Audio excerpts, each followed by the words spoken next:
ఇలా ఉండి తీసుకుంటే అది మాకు క్షేమము, ఆశీర్వాదము. ఆ విషయాలు కొన్నిగా అనేక నెలల నుంచి మేము ధ్యానించుకుంటూ వస్తున్నాం. మరి ఈ దినము కూడా మాకు ఏమి నేర్పించాలనుకుంటున్నావో ఆ విషయాలు మాకు నేర్పించి, నీ శరీరములోను నీ రక్తములో పాలు పంపులు పొందుకునే ఆ కృప, ఆ భాగ్యమును మా అందరికీ దయచేయమని, నీ బిడ్డలు కూడా విన్న వాక్యమే కాదని నిర్లక్ష్యము కాక, ప్రభా, వాక్యం ఎన్నిసార్లు చదివినా, ఎన్నిసార్లు దాన్ని ధ్యానించినా, ఎన్నిసార్లు విన్నా అది మాకు క్రొత్త క్రొత్త విషయాలనే నేర్పిస్తుంది ప్రభువా.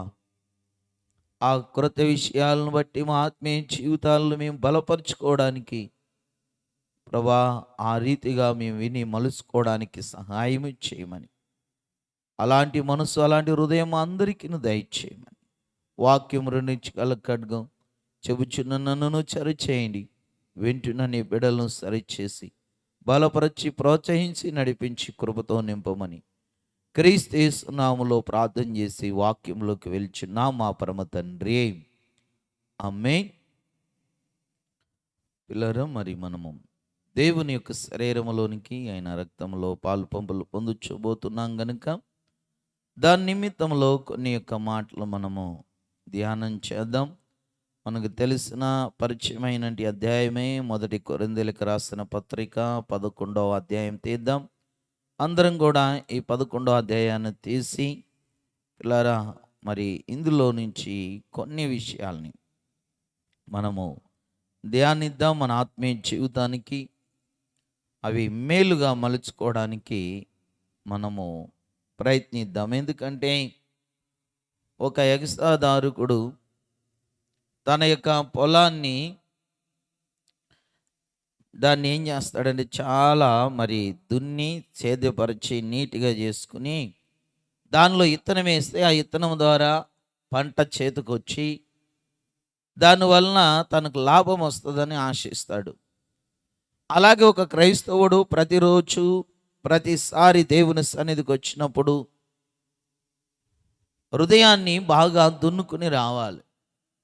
ఎందుకంటే ఇత్తబడుతున్నంటే ఈ యొక్క మాటల వలన నీకు మేలు జరగాలని ఆశతో రావాలి. అలా ఎవరు చేయగలుగుతారంటే ఆత్మానుసారులే అని దానికి నేను ఆన్సర్ ఇవ్వగలుగుతాను. శరీరానుసారులైన అంటే వాళ్ళు శరీర విషయాల మీద మనసు పెడతారు కనుక వారు హృదయాల్ని దున్నుకోరు. వాళ్ళు శరీరాన్ని శుభ్రపరుచుకుంటారు కానీ హృదయాన్ని శుభ్రపరుచుకోరు. కాబట్టి వాళ్ళకి ఆ వాక్యం ఆ హృదయాల్లో ఫలించదు. ఆత్మానుసారమైన వ్యక్తి తన హృదయాన్ని దున్నుకుంటాడు, సేదపరుచుకుంటాడు, నీట్గా చేసుకుని ప్రతి మాట, ప్రతి ఇత్తనము అనే వాక్యం నాలో ఫలించాలని ఆశతో వస్తాడు. నా జీవితంలో నేర్చుకున్న అనుభవం అదే. నేను మందిరానికి వెళ్ళినప్పుడు నా వస్త్రాలు సరిగా ఉండేవి కావు. చూడండి, నేను సరిగా తలను కూడా దూకునేవాడిని కాదు, కానీ ఈ శరీరానికి ఇంపార్ట్ ఇచ్చేవాడిని కాదు, కానీ నా ఆత్మకు మాత్రం ఇంపార్ట్ ఇచ్చేవాడిని. నా హృదయాన్ని బాగా దున్నుకుని ప్రభు సన్నిధికి వెళ్ళి కూర్చునేవాడిని. ప్రభువా, ఈరోజు నాతో నువ్వు మాట్లాడు, నా హృదయంలో ఇతబడుతున్న ఈ మాటలో నా ఆత్మీయ జీవితానికి ఆశీర్వాదకరంగా మేలుకరంగా ఉండేలాగా చేయి ప్రభు అని కూర్చునేవాడిని. ఆ రీతిగానే ప్రభు నాతో మాట్లాడేవాడు, ప్రభు నన్ను బలపరిచేవాడు. ఆత్మీయ జీవితంలో వెదగడానికి, ఫలించడానికి ప్రభు నాకు ఎన్నో సహాయాలు చేసుకుంటూ వచ్చాడు. కాబట్టి ఈ స్థితిలో, ఈ స్థలంలో నేను నిలబడడానికి గల కారణమైంది. కాబట్టి శరీరానుసారమైన మనసు ఉన్నంత కాలం మన హృదయాన్ని దున్నుకోలేం. శరీరాన్ని శుభ్రపరచుకుంటాం, శరీరం బాగా అలంకరించుకుని మంచి మంచి వస్త్రాలు వేసుకుని కనబరుచుకోవడానికి ప్రయత్నం చేస్తాం, కానీ ఆత్మీయ అభివృద్ధి కొరకు ఏమాత్రం కూడా మనకి ఉపయోగపడలేని పరిస్థితుల్లో మిగిలిపోతాం. అందుకని దయచేసి ప్రతిసారి మీరు దేవుని సన్నిధికి వచ్చేటప్పుడైనా, దేవుని వాక్యం చదివేటప్పుడైనా మీ హృదయాలను దున్నుకోవాలి. ఆ దున్నుకున్నప్పుడు అది దానిలో ఉన్న మలినం అంతా తీసుకున్నప్పుడు దేవుని వాక్యం చదివినా అది నీలో ఫలిస్తుంది, విన్నా ధ్యానించినా అది నీలో ఫలభరితంగా మారుతుంది. కాబట్టి ఈ విషయాన్ని గమనించాలి. కాబట్టి ఈరోజు ఒక 3 విషయాలు పిల్లరా నేను ముందుగానే చెప్తాను. ఈ బల్ల విషయంలో బల్ల దగ్గరికి వచ్చేటప్పుడు మన జీవితంలో కనీసం ఈ 3 విషయాలైనా మనం పాటించుకుంటూ ఉండాలి దినచర్యలో. మొదటిది చెప్తాను, రాసుకోనండి పిల్లరా. మనల్ని మనం పరీక్షించుకోవాలి. మొట్టమొదటిగా ఈ బల్ల దగ్గరికి వచ్చే ముందు ఆయన శరీరంలోను ఆయన రక్తంలోనికి మనము పాలు పంపులు పొందడానికి వచ్చినప్పుడు మనల్ని మనం పరీక్షించుకోవాలి. ఇది మొదటి విషయం. రెండోది, దేవుని యొక్క త్యాగాన్ని జ్ఞాపకం చేసుకోవాలి. ఆయన ఏమై ఉన్నాడో, మన పట్ల ఏం చేశాడో జ్ఞాపకము మనం ఉంచుకోవాలి. ఆయన బల్ల దగ్గరికి వచ్చినప్పుడు జ్ఞాపకం చేసుకోవాలి ఆయన్ని. ఇది రెండో విషయం. మూడో విషయానికి వచ్చేటప్పటికి ప్రచురించాలని ఉంటుంది బైబిల్లో, అంటే సువార్త ప్రకటించాలి మనం.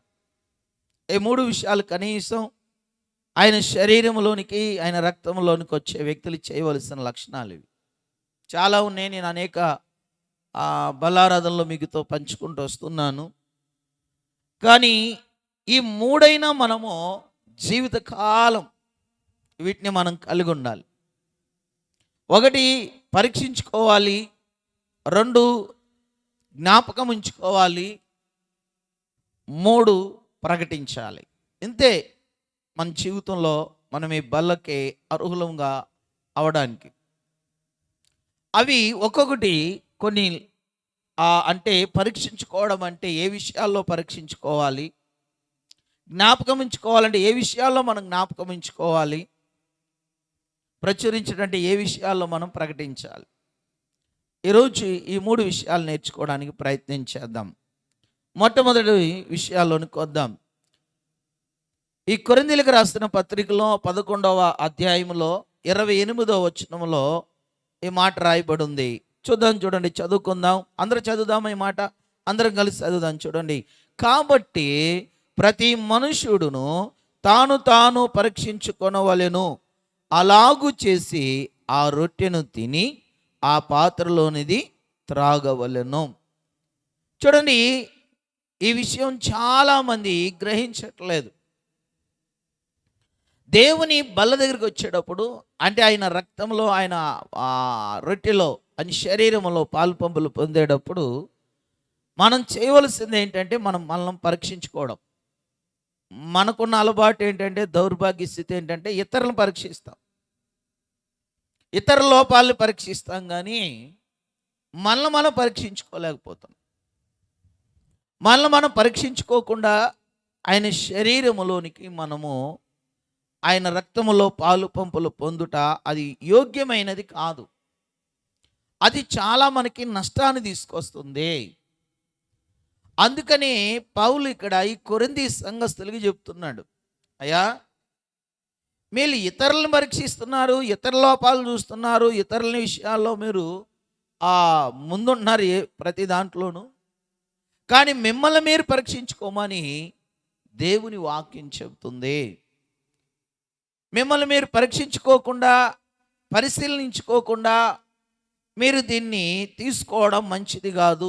అలా తీసుకుంటే రోగులయ్యారు కొంతమంది ఆత్మీయంగా, కొంతమంది ఆత్మీయంగా చనిపోయారయ్యా. వద్దొద్దొద్దు, ఇలాగ మీరు చేయొద్దు.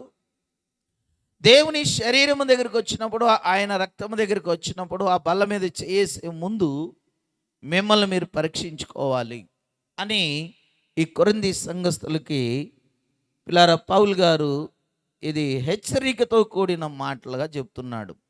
అది కూడా ప్రేమతోనే. ఒక సేవకుడు హెచ్చరిస్తున్నాడంటే ప్రేమ ఉండే హెచ్చరిస్తాడండి. ఒక సేవకుడు హెచ్చరికలు చేయట్లేదంటే ఆ సంఘం మీదకి ప్రేమ లేదు, ఆయనకి ఆ యొక్క విశ్వాసుల మీద ప్రేమ లేదు.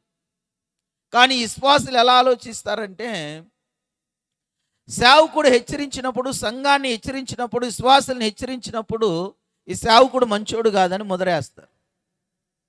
దురదృష్టకరం అది. ఒక మంచి తండ్రి పిల్లవాడిని ఎప్పుడు కూడా హెచ్చరిస్తూ ఉంటాడు.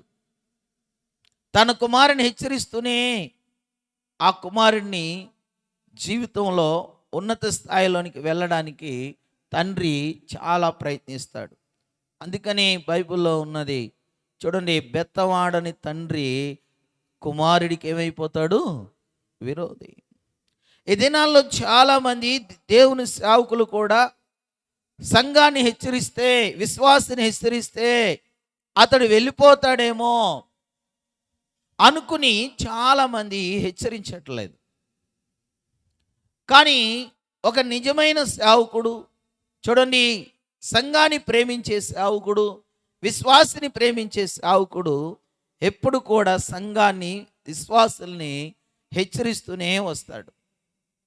పౌలు ఈ కొరింథీ సంఘాన్ని చాలా ప్రేమించాడండి. ఆ కొరింథీ సంఘస్థులు తప్పుకుపోయినప్పుడు వాళ్ళని హెచ్చరిస్తున్నాడు.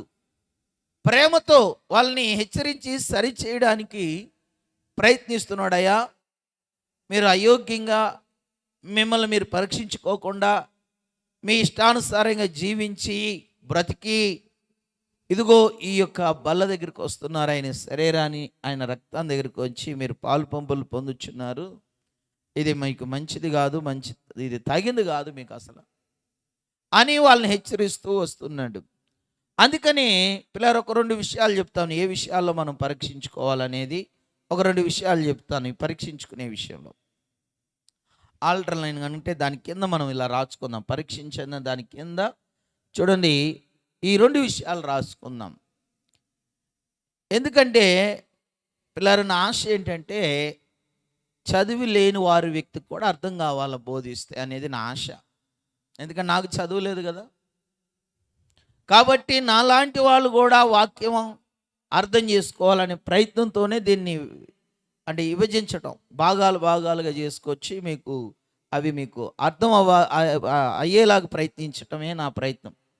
కాబట్టి చూద్దాం, ప్రసంగి గ్రంథం ఏ విషయాల్లో మనము పరీక్షించుకోవాలో. మొదటిగా ప్రసంగి గ్రంథం దగ్గరికి వచ్చి 5వ అధ్యాయం మొదటి వచనం చదవండి. మనకు తెలిసిన విషయాలేవి, తెలియనివి కొత్త విషయాలేం కాదు, కానీ మనం తెలిసిన విషయాలు కొంచెం ధ్యానం చేద్దాం.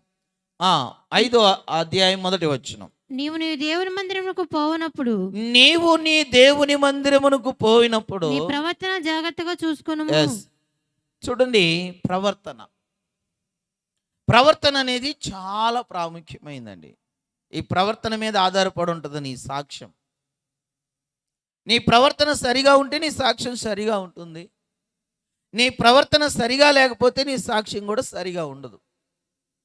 అందుకని దేవుని మందిరంలో ఉండేటప్పుడు ఉండే ప్రవర్తన, నీవు ఇంటి దగ్గర ఉన్న అప్పుడు ఉండే ప్రవర్తన, నీవు పనిచేసే స్థలాల్లో ఉండే ప్రవర్తన ఈక్వాలిగా ఉండాలండి, ఒకట్లాగానే ఉండాలి. కానీ ఈ కొరింథీ సంఘస్థులు ఎలా ఉన్నారంటే మందిరానికి వచ్చేటప్పుడు ఒకలాగంటి ప్రవర్తన, ఇంటి దగ్గర ఉన్నప్పుడు ఒకలాగా ప్రవర్తన, వారు ఉద్యోగాలు చేసే స్థలాల్లో కానీ, పనిచేసే స్థలాల్లో కానీ, బంధువుల దగ్గర కానీ, చదువుకునే స్థలాల్లోనే కానీ మరొకలాగా జీవిస్తున్నారు. అందుకని ఇక్కడ పౌలు అంటున్నాడు, మిమ్మల్ని మీరు పరీక్షించుకోండి, మీ ప్రవర్తన విషయంలో పరీక్షించుకోండి. సొలొమోను అన్ని విషయాల్లో వ్యర్థం సూర్యుని కింద అని చెప్పాడు, కానీ దేవుని మందిరానికి వచ్చే ముందు నీ ప్రవర్తన జాగ్రత్తగా చూసుకో అన్నాడు ఇక్కడ. ఎందుకంటే దేవుని మందిరానికి రాకమునుపే మనం పరీక్షించుకోవాలా.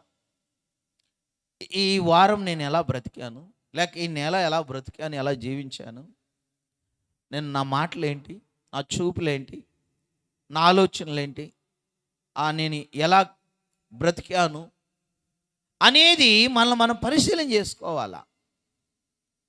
ఇతరులు మనల్ని పరీక్షించడం కాదు, కానీ మనం పరీక్షించుకుంటే మనకు మేలు.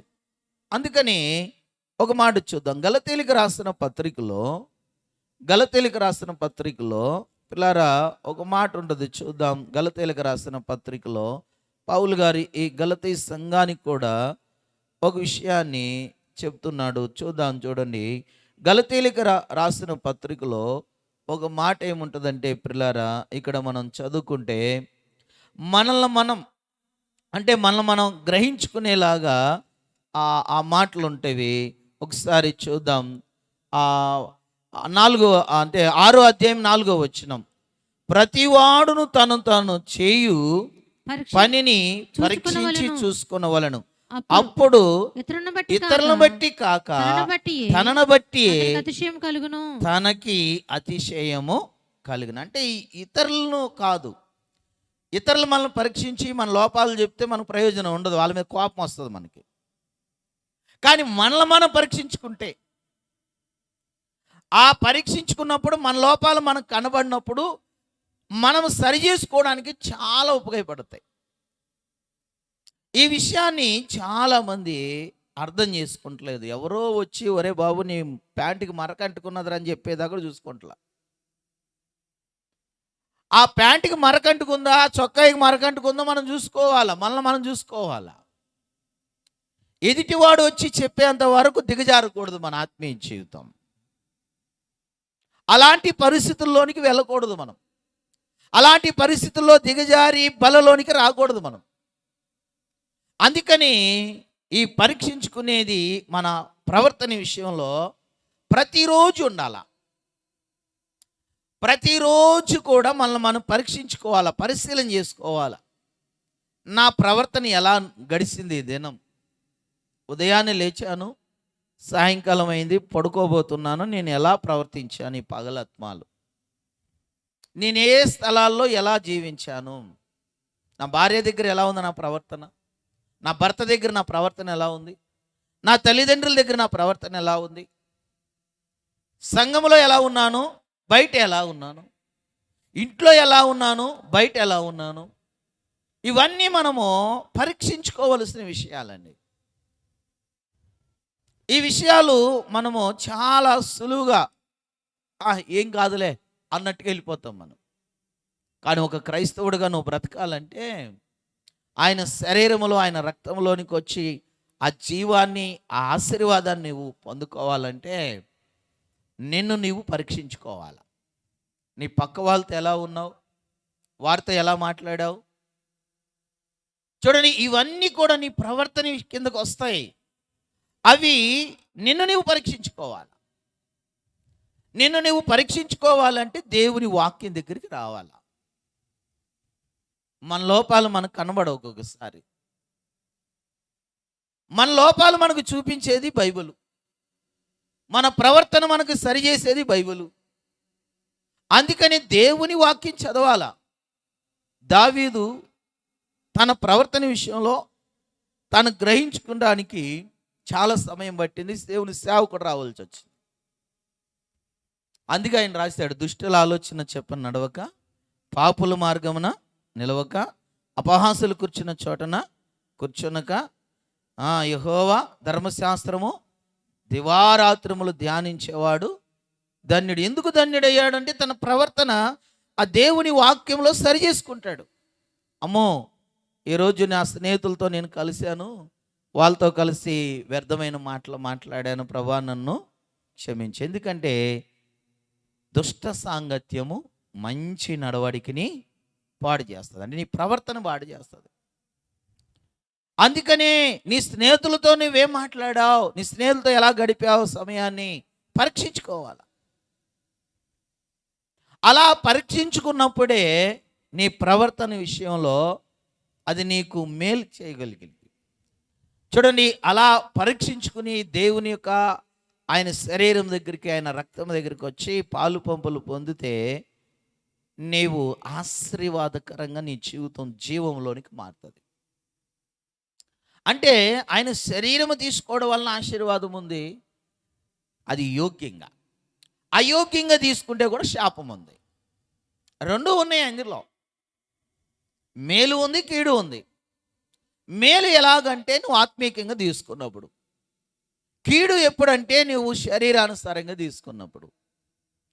అంటే నువ్వు దేవుని సన్నిధికి వచ్చే ముందు నిన్ను నీవు పరీక్షించుకుని పరిశీలన చేసుకోకుండా దేవుని సన్నిధికి ఆదరా వచ్చేసి నీవు దేవుని సన్నిధిలో సరిగా నీ ప్రవర్తన ఉండదు, ఇంటి దగ్గర ఉండదు, పనిచేసే స్థలాల్లో ఉండదు, ఎక్కడ కూడా నీ ప్రవర్తన సరిగా లేకుండా ఆయన శరీరంలోనికి, ఆయన రక్తంలో పాలు పంపులు పొందుట అది యోగ్యమైనది కాదు. ఎంత మాత్రం యోగ్యమైనది కాదు.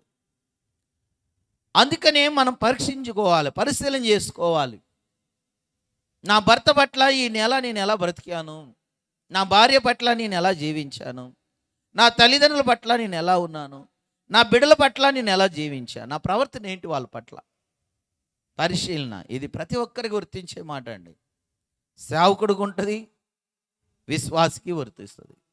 ప్రతి ఒక్కరు పరీక్షించుకోవాల్సిందే. పౌలు ఆయన పరీక్షించుకునేవాడు. నేను సేవకుని కదా, బోధకుని కదా, నేను సంఘాలు కట్టేశాను కదా, అని నాకేంట్లే, నాకు ఎదురు చెప్పేవాళ్ళు ఎవరున్నారులే అని అనుకోలే ఆయన. ప్రతి దినము మారు మనసు అన్నాడు ఆయన. ప్రతి దినము మారు మనసు అంటే ప్రతిరోజు పరీక్షించుకోవాలి మనం. ప్రతిరోజు పరిశీలన చేసుకోవాలి, ఎక్స్రే చేసుకోవాలి, స్కానింగ్ చేయాలి, బ్లడ్ టెస్టులు చేయాలి. దీనికి బాడీకి మన ఆత్మీయంగా ఎలా ఉన్నాం, ఏ రోగం వచ్చిందో, ఏ వైరస్ వచ్చి పడిందో మన జీవితంలోకి, ప్రతీది కూడా మనం పరిశీలన చేసుకుంటే పిల్లరా అప్పుడు ఆత్మీయ జీవితంలో చూడండి, ప్రవర్తన విషయంలో పరీక్షించుకుంటే అప్పుడు అయోగ్యంగా కాకుండా యోగ్యంగా ఆయన బల్ల మీద చేవేస్తాం. ఇది మొదటి విషయం, పరీక్షించుకునే దాంట్లో. రెండో విషయానికి వద్దాం. చూడండి, రెండో విషయంలో ఈ మొదటి కొరింథీయులకు రాసిన పత్రికలోనే 10వ అధ్యాయంలో 21వ వచనాన్ని ఒకసారి చదువుదాం. 21వ వచనం.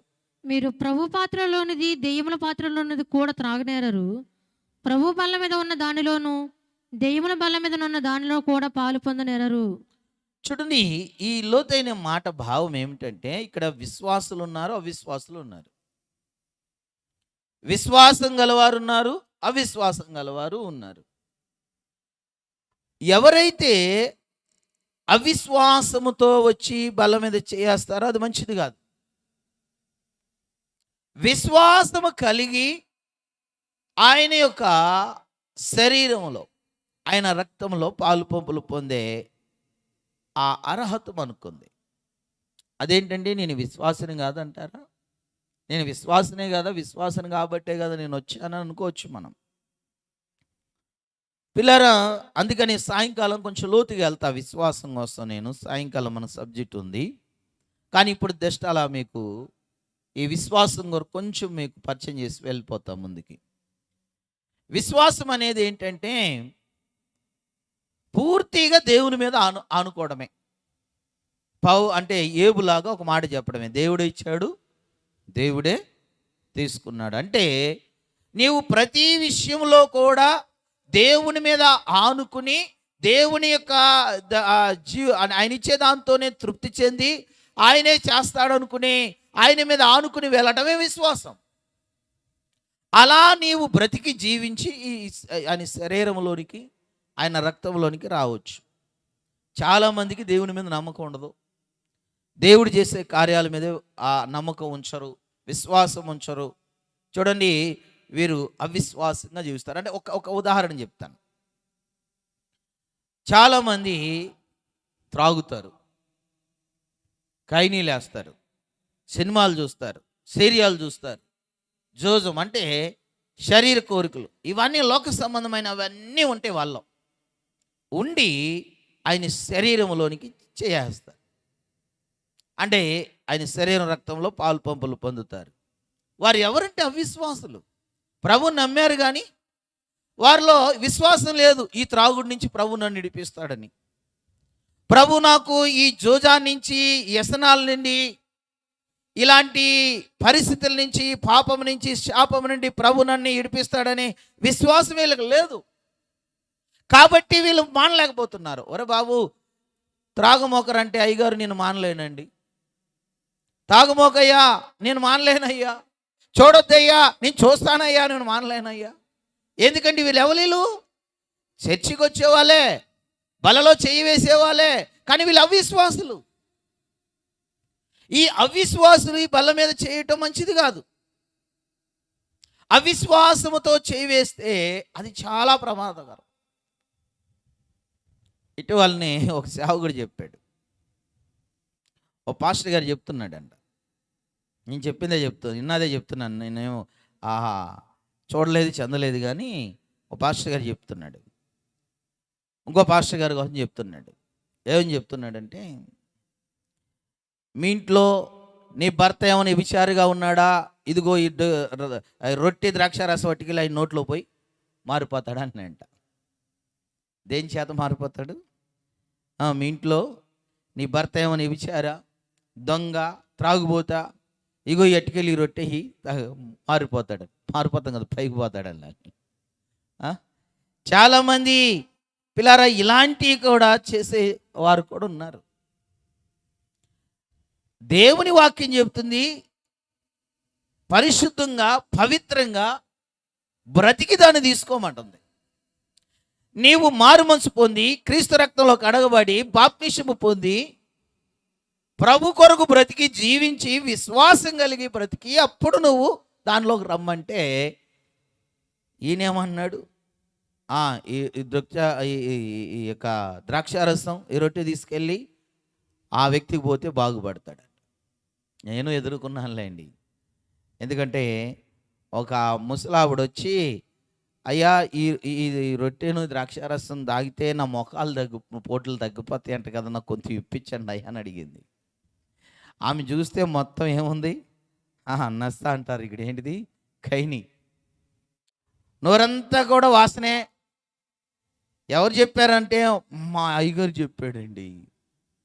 అంతకుముందు పాస్టర్ గారు ఆయన వచ్చేవాడు మీకు రాకముందు, ఆయన చెప్పాడు, నీ మొఖాలు బోట్లు పోవాలంటే, నీ కాలు బోట్లు కీలు బోట్లు నువ్వు రోగాలు పోవాలంటే ఏం తీసుకోవాలా? ఆయన శరీరమును ఆయన రక్తమును. కానీ బైబిల్ ఏం చెప్తుంది?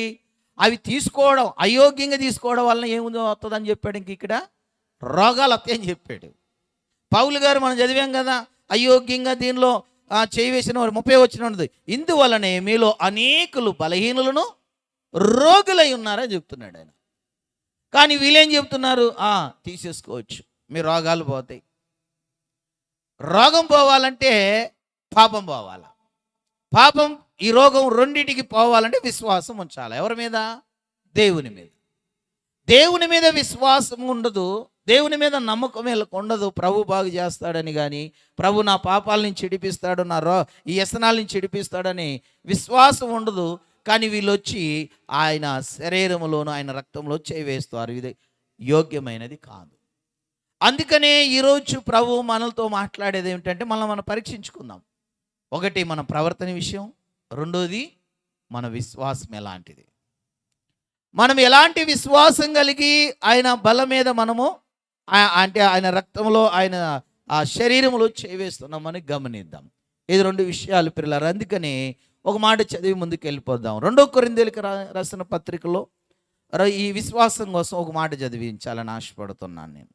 ఆ 2 కొరింథీయులకు రాసిన 13వ అధ్యాయం, 2 కొరింథీయులకు రాసిన పత్రికలో 13వ అధ్యాయము 5వ వచనాన్ని ఒకసారి చూడండి.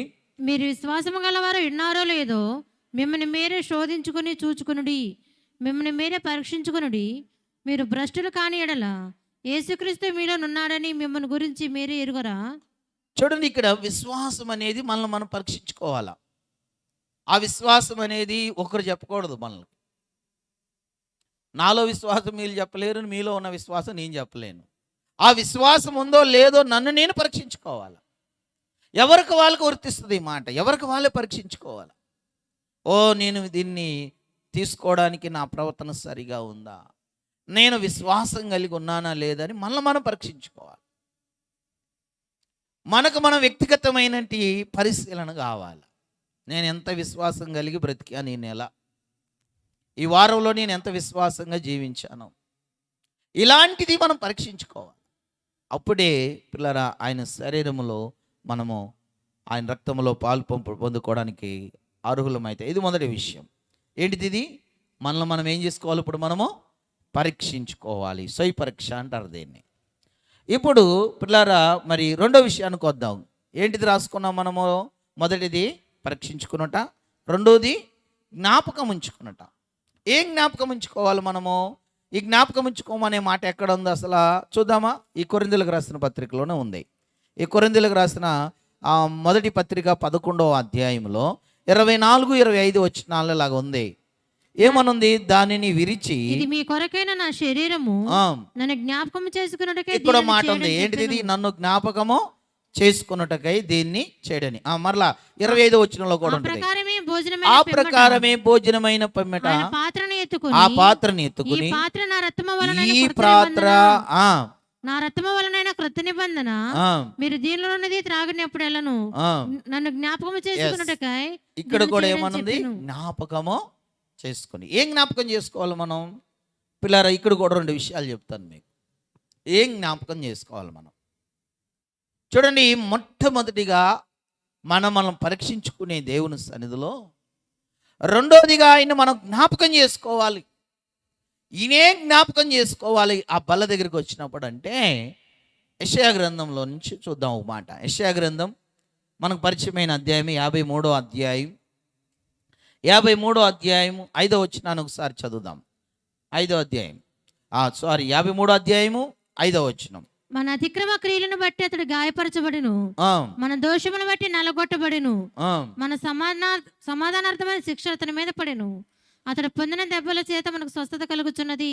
చూడండి, ఇక్కడ మనం జ్ఞాపకం చేసుకోవాల్సింది ఏంటంటే, నా కోసమే సిలువలో యేసయ్య మరణించాడు. ఇది మొదటి జ్ఞాపకం చేసుకోవాలి. మనం బల దగ్గరికి వచ్చినప్పుడు మనం జ్ఞాపకం ఉంచుకోవాల్సిన విషయం ఏంటంటే, యేసు ప్రభువా, నేను చేసిన పాప దోషాలు నువ్వు భరించి నా కొరకు కలవరి సిలువలో నువ్వు ప్రాణం పెట్టావు. ఆ కలవరి సిలువలో పొందిన శ్రమలు మనం జ్ఞాపకం చేసుకోవాలి. ఏంటి ఆ శ్రమలు అంటే, ఒకసారి చూద్దాం ఎలాంటి శ్రమలు పొందాడో. యోహాను సువార్త 19వ అధ్యాయం, యోహాను సువార్త 19వ అధ్యాయంలో 1 నుంచి 3 వచనాలు చదువుదాం. చూడండి, ఆయన పొందిన శ్రమలు కనబడతాయి ఇక్కడ మనకి. అప్పుడు పిలాతు యేసును పట్టుకొని అప్పుడు ఆయనను పిలాతు కొరడాలతో యేసును కొట్టించెను. పట్టుకుని ఒకటి కొరడాలతో కొట్టించి, సైనికులు సైనికులు ముండ్లతో కిరీటమును అల్లి 2 ముళ్ళతో కిరీటమును ఆయన తల మీద పెట్టి ఆ ఓదారంగ వస్త్రమును ఆయన తొడిగించి ఆయన ఎద్దకు వచ్చి, ఆ యూదుల రాజా శుభమని చెప్పి చెప్పి ఆయన అరచేతులతో కొట్టిరి. ఏం చేశారు? కొట్టారు. మన జ్ఞాపకం చేసుకోవాలి. ఈ ఈ ఈ శరీరం దగ్గరికి వచ్చినప్పుడు, ఈ రక్తం దగ్గరికి వచ్చినప్పుడు మన జ్ఞాపకం చేసుకోవాలండి.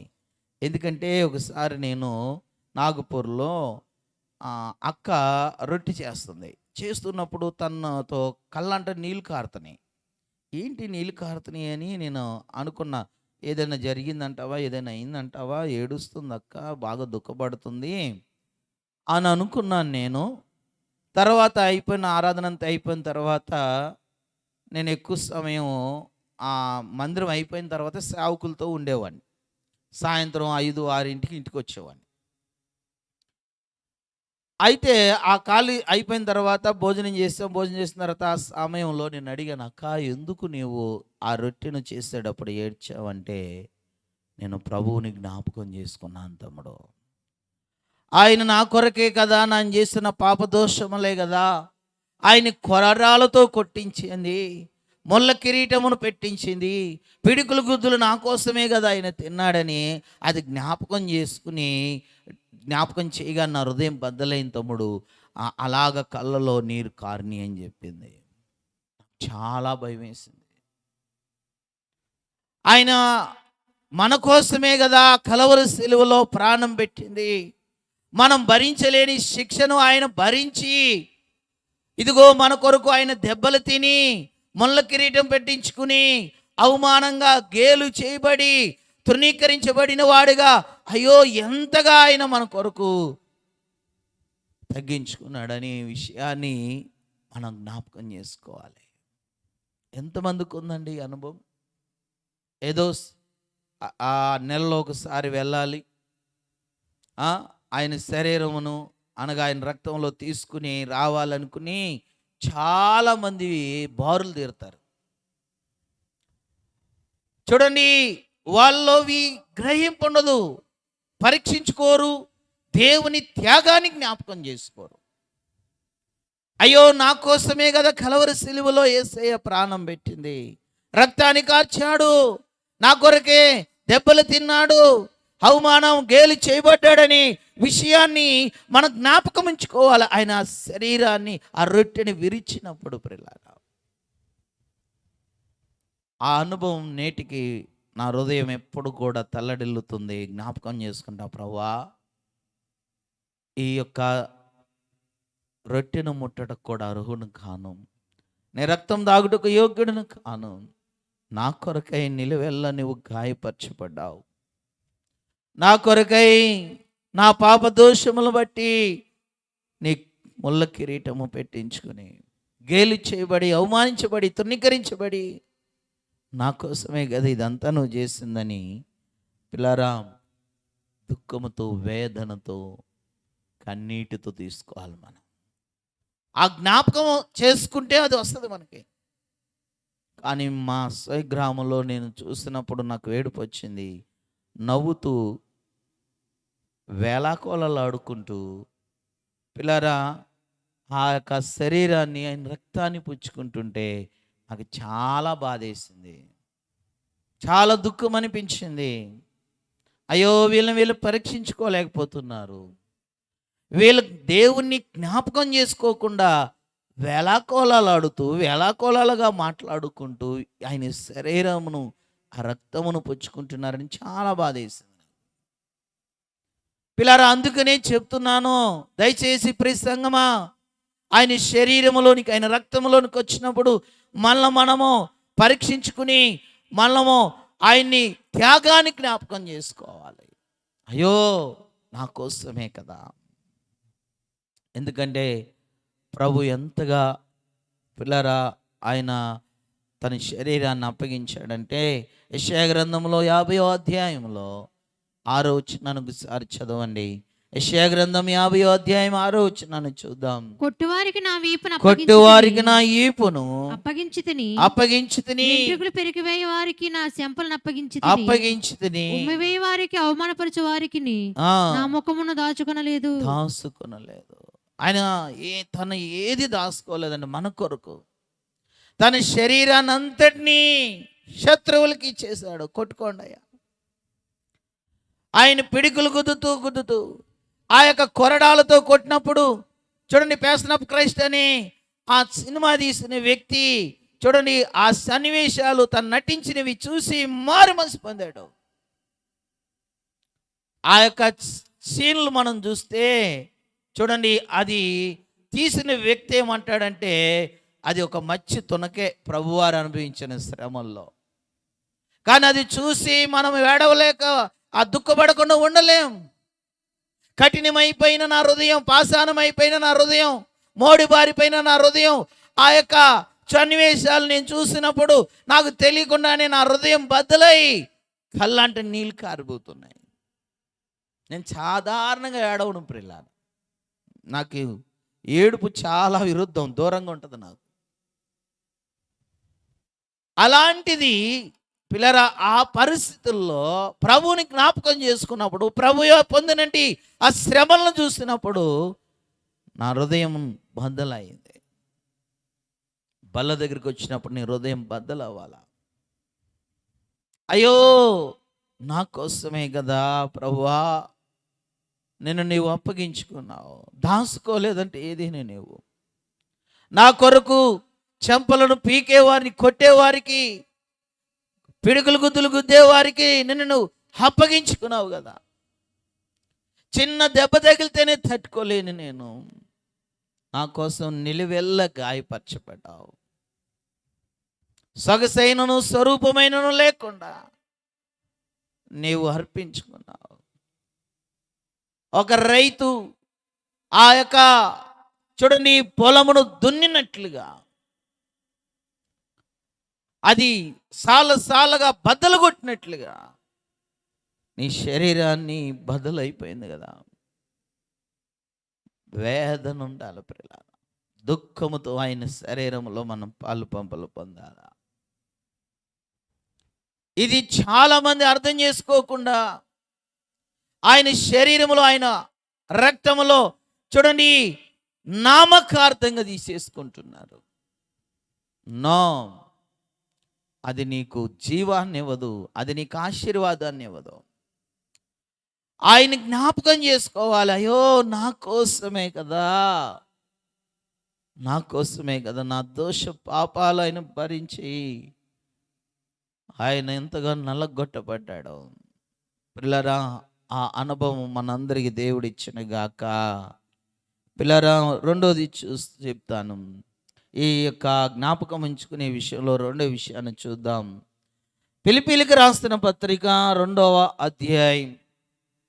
ఫిలిప్పీయులకు రాసిన పత్రిక 2వ అధ్యాయం పిల్లరా 5 నుంచి 8 వచనాలు చదువుదాం. క్రీస్తు యేసునకు కలిగిన ఈ మనస్సును ఆ, మీరును కలిగిండుడి.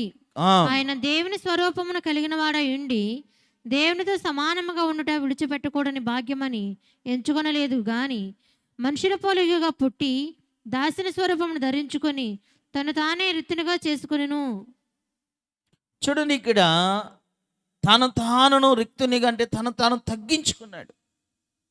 రెండోదిగా మనం జ్ఞాపకం ఉంచుకోవాల్సిందంటే, ప్రభా, పరలోకములో నీవు తండ్రి స్వరూపమును కలిగి తండ్రి దగ్గర ఎంతో నీవు అక్కడ ఉన్నతమైన స్థితిలో ఉండి పరిశుద్ధుడు పరిశుద్ధుడని గాన ప్రతిగానాలతో పొగడదగిడినంటి గొప్ప వ్యక్తివైన నీవు పాపినైన నా కొరకు నిన్ను నీవు తగ్గించుకుని, ప్రభా నా కోసం వచ్చావు కదా ఈ లోకానికి అని జ్ఞాపకం ఉంచుకోవాలి.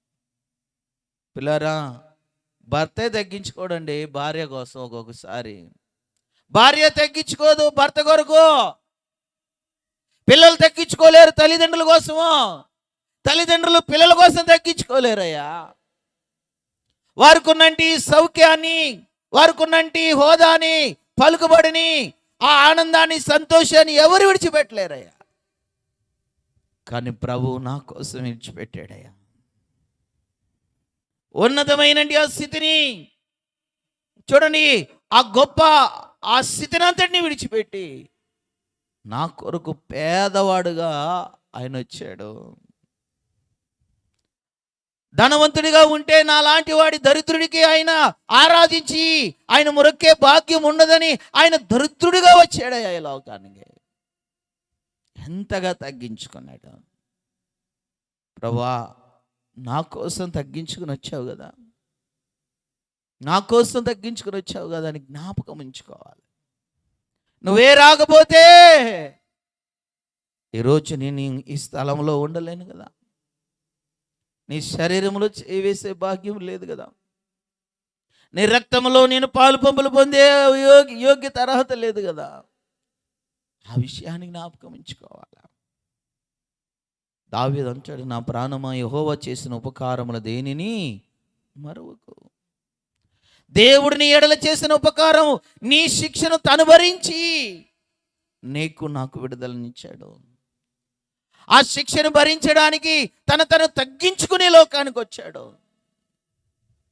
ప్రియ సహోదరి సహోదరుడు, జ్ఞాపకం ఉంచుకుంటావా ప్రభువుని?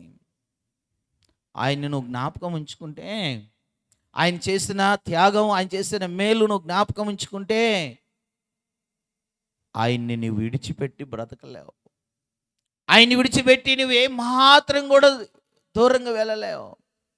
డబ్బు ఎక్కువగా అనిపించదు నీకు. సంపాదన కొరకు పరిగెత్తావు, లోకాశులు శరీరాశుల కొరకు పరిగెత్తావు, సుఖాన్ని కొరకు చూసుకో. పౌలు ఆ విషయాన్ని జ్ఞాపకం తెచ్చుకున్నాడు. అందుకని తనకున్న సమస్తాన్ని పెంటగా ఎంచుకుని ప్రభు కొరకు బ్రతికాడు. ప్రభువా, నా పాపదోషాలను భరించావు కదా, నేను పొందవలసిన శిక్షను భరించావు కదా, నువ్వు ధనవంతుడు అయ్యుండి దరిద్రుడిగా నా కొరకు వచ్చావు కదా అని ప్రభు మాదిరిని చూపించడానికే పౌలు అనేకసార్లు కొరడా దెబ్బలు తిన్నాడు, అనేకసార్లు పిడికలు గుద్దులు గుర్తించుకున్నాడు, అనేకసార్లు అవమానాలు పొందాడు, నిందలు పొందాడు, దిగంబరిగా అయిపోయాడు, ఒంటరివాడైపోయాడు. అందుకని తనకున్న కోట్ల ఆస్తిని పెంటగా ఎంచుకుని వచ్చేసాడు. ప్రియ సహోదరి సహోదరులారా, జ్ఞాపకం తెచ్చుకోవాలి ప్రభువుని. ప్రభువా, నా కొరకు నువ్వు ఇంత చేసావు కదా, నీ కొరకు నేను బ్రతకాలి. అలా జ్ఞాపకం తెచ్చుకోవాలి ప్రభు బల దగ్గరికి వచ్చినప్పుడు. పిల్లారా, 2 విషయాలు నేర్చుకున్నాం. చివరి విషయానికి వెళ్ళిపోదాం. చివరి విషయం ఏంటంటే ప్రకటించుట, సువార్తను ప్రకటించుట. అంటే ప్రచురించట అని ఉంటుంది. మనం చదువుకున్న కొరింథీయులకు రాసిన పత్రికలో పిల్లారా చూద్దాం, చూడండి. మొదటి కొరింథీయులకు రాసిన పత్రిక 11వ అధ్యాయం 26వ వచనం చదవండి. 26వ వచనం. మీరు ఈ రొట్టెని తిని ఈ పాత్రలోనిది త్రాగునప్పుడల్లా ఈ పాత్రలోది త్రాగునప్పుడల్లా ప్రభు వచ్చే వరకు ఆయన మరణమును ప్రచురించుదురు. అంటే సువార్త చెప్పాలా. ఆయన శరీరమును ఆయన రక్తమును తిని ప్రతివాడు తన ఇష్టానుసారంగా జీవించడానికి కాదు. ఆయన శరీరమును ఆయన రక్తమును పాలు పంపులు పొందుకునే వ్యక్తి దేవుని సువార్తని ప్రకటించాలి. నీవు ఈ విషయాన్ని అర్థం చేసుకోకుండా ఆయన బలలోకి వచ్చేస్తావు. చూడండి పిల్లారా, సువార్త అనేది చాలా రకాలుగా ప్రకటించవచ్చు. నేను అనుకుంటున్నాను అంతటా సువార్త ప్రకటించబడినని వాక్యం నెరవేర్చుచున్నాడు దేవుడు. నెరవేర్చేశాడేమో అనుకుంటాను. ఎందుకంటే ఇప్పుడు ఈ ఇంటర్నెట్ వచ్చిన తర్వాత ఫేస్బుక్ ద్వారా, యూట్యూబ్ ద్వారా, వాట్సాప్ ద్వారా, అనేకమైన యాప్ల ద్వారా తెలియని దేశాలు కూడా సువార్త వెళ్తుంది. ఇప్పుడు ప్రపంచమంతా కూడా ప్రభుని ఎరగని వారు, ప్రభుని అంటే సువార్త తెలియని వారు లేరు. ఆయనే నిజమైన దేవుడని, ఆయనే నిజమైన రక్షకుడని సువార్త ప్రపంచాలన్నిటినీ అంటే ఆ ప్రపంచంలో ఉన్న దేశాలన్నిటికీ ప్రకటించబడుతుంది. మరుగు చేయబడాల సువార్త ఇప్పుడు చాలా విస్తారంగా ప్రకటించబడుతుంది. అయితే చెప్పేవారు ఉన్నారు కానీ జీవించేవారు తక్కువ ఉన్నారు. అందుకు ఉదాహరణ మీకు అర్థం అవడానికి చిన్న ఉదాహరణ చూద్దాం. ఒక 3 ఇళ్ళు ఉన్నాయంట ఒక స్థలంలో. 3 గృహాలు ఉంటే అటు గృహం ఇటు గృహం ప్రభుని నమ్మిన వాళ్ళు ఉన్నారు. మధ్యలో ప్రభుని ఎరగని వ్యక్తి ఉన్నాడు. అయితే ఒక వ్యక్తి రోజు ఆ ఇంటికి వెళ్ళి, అయ్యా ప్రభుని నమ్ముకోండి, ప్రభుని తెలుసుకోండి అని సువార్త చెప్తున్నాడు. ఆ ఇంకొక వ్యక్తి ఏమో ఏం చెప్పట్లా, ఇంటి దగ్గరికి రావట్లేదు, సువార్త ఏం చెప్పట్లేదు. అయితే కొన్ని దినాలు అయిన తర్వాత ప్రభుని ఎరిగాడు.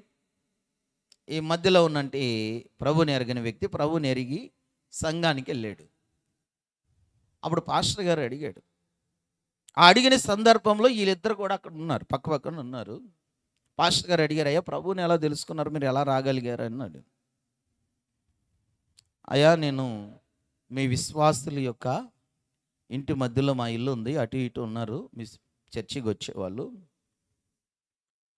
రోజు ఒక వ్యక్తి వచ్చి నాకు సువార్త చెప్పేవాడు.